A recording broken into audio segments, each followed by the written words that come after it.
গতকাল ত্রিপুরা রাজ্যের বুকে ভয়ানক এক খুন কাণ্ডের রহস্য উন্মোচিত হয়েছে। এই ঘটনায় খুন হয়ে যাওয়া শরীফুল ইসলামের খুনিদের কঠোর শাস্তির দাবি করছে শরীফুলের এলাকাবাসী। এই দাবিতে এলাকাবাসীদের একাংশ এনসিসি থানায় বিক্ষোভ প্রদর্শন করে। বিক্ষোভকারীদের বক্তব্য হচ্ছে, যেভাবে শিক্ষিত পরিবারের প্রতিনিধিরা নৃশংস এই ঘটনা সংঘটিত করেছে তার পরিপ্রেক্ষিতে তারা ভাষাহীন। পাশাপাশি এলাকাবাসীরা গভীর পরিতাপের সাথে এটাও জানিয়েছেন, শরীফুল তার পরিবারের একমাত্র উপার্জনশীল ছিল। বাড়িতে তার বৃদ্ধ বাবা মা সহ এক ভাইয়ের আগামী দিনে কি হবে এটা নিয়ে এলাকাবাসী শঙ্কিত। এই অবস্থায় দাঁড়িয়ে ভয়ানক এই খুনের পরিপ্রেক্ষিতে এলাকাবাসীরা কঠোর থেকে কঠোরতর শাস্তির দাবি করেন। এখানে উল্লেখ করা প্রয়োজন, ত্রিপুরা রাজ্যের বুকে রীতিমতো শিহরণ তৈরি করে 20 বছরের তরুণ শরীফুলকে খুন করা হয়েছে। এই ভয়ানক ঘটনার পরিপ্রেক্ষিতে রাজ্য জুড়ে ব্যাপক প্রতিক্রিয়া তৈরি হয়েছে। বিভিন্ন অংশের মানুষ খুনিদের দৃষ্টান্তমূলক শাস্তির দাবি করছে। এখন দেখার বিষয়, বিজেপি শাসিত এই রাজ্যে বিচার ব্যবস্থা কত দ্রুততার সাথে এই ঘটনার কুল কিনারা করতে পারে। Bureau report, Tripura news Bangla.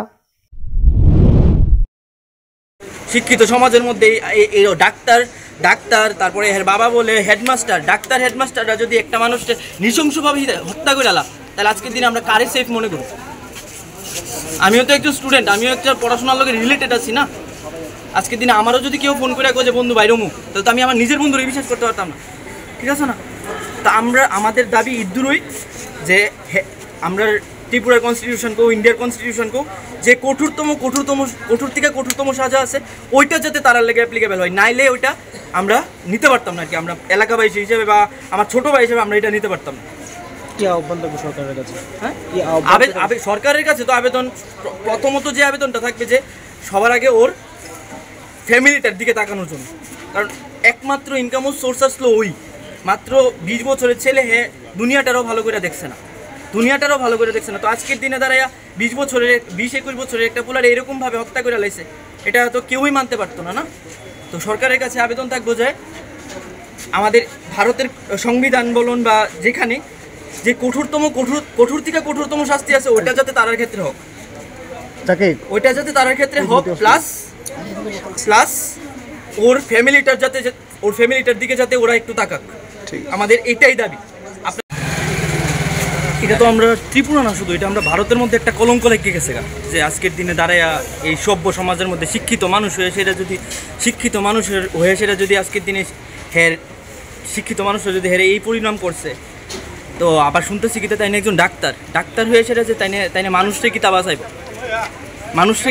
যে জায়গার মধ্যে তাই নিজেই একটা ছোট্ট ভুলা আজকের দিনে যদি ভুল করে থাকে, বাড়ির মধ্যে গার্জিয়ান আছে বা আমাদের পাড়ার ক্লাব আছে বা আমাদের থানা সব আছে, ওইখানে একটা কিছু করতে পারতো, তারা নিয়ে আসে ডাইরেক্টলি ওই ফুলাটারে মেডাল আইছে।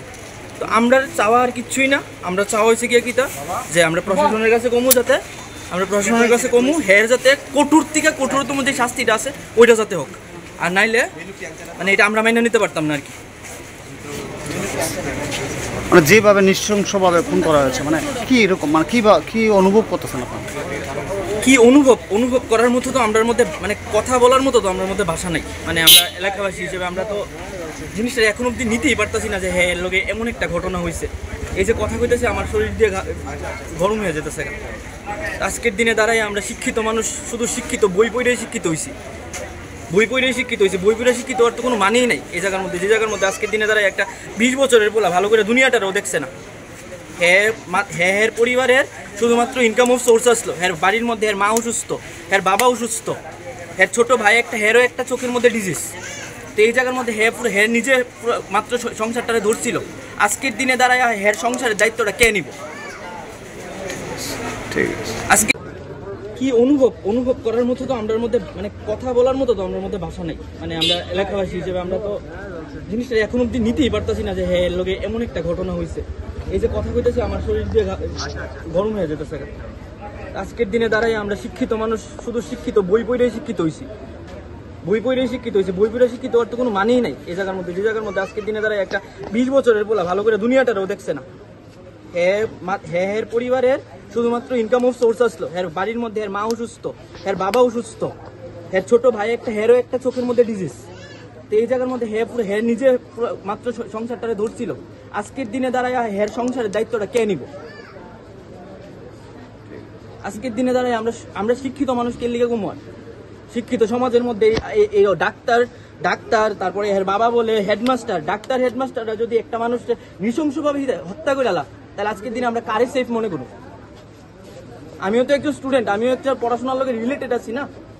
আজকের দিনে আমারও যদি কেউ ফোন করে যে বন্ধু বাইরমু, তাহলে তো আমি আমার নিজের বন্ধুরে বিশ্বাস করতে পারতাম না, ঠিক আছে না?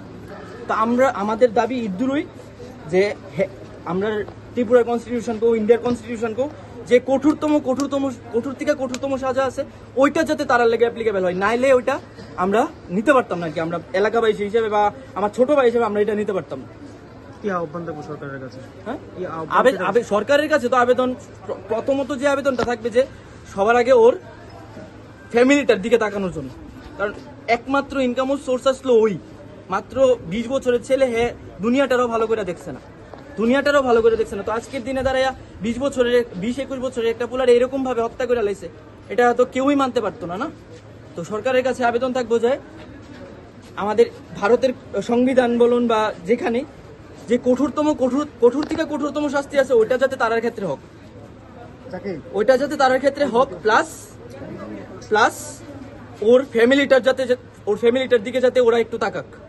আমাদের এটাই দাবি, আপনাদের কাছে করজোরে আমার নিবেদন।